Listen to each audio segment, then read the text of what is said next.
সইতে পারি না বিরহ জ্বালা, ধন্য করো আমারে। আজও রওজায় শুয়ে থেকে হায় কাঁদেন তিনি উম্মতের মায়ায়। আজও রওজায় শুয়ে থেকে হায় কাঁদেন তিনি উম্মতের মায়ায়।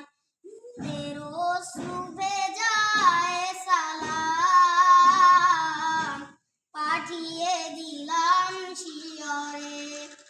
ওদের অশ্রু ভেজায় সালাম পাঠিয়ে দিলাম শিয়রে। আমি কেঁদে কেঁদে হই গো সারা, ধন্য করো দিদারে। আমি সই